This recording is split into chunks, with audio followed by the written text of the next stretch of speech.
طب وبعدين يعني لحد امتى؟ لحد امتى هتفضل واقف في مكانك والكون بيتحرك من حواليك؟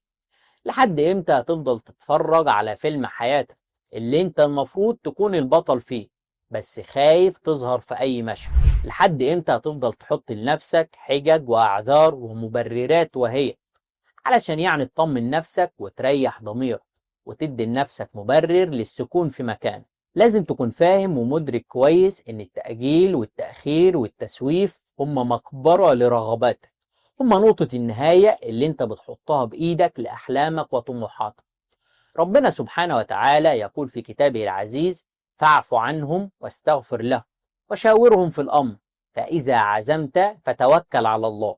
يعني ربنا سبحانه وتعالى بيوجهنا في كتابه العزيز ان انت لو عندك النية لأمر ما وخلاص عقدت العزيمة، فالخطوة اللي بعد كده مش الكسل ولا الندم ولا الخوف ولا التردد. الخطوة اللي بعد كده انك تتوكل على الله وتبدأ تاخد خطوات فعلية في الموضوع. وما تقلقش لو الطريق طويل، ايه المشكلة يعني؟ الكتاب أصله حرف، والطريق بادئه خطوة، والغيث أوله قطر.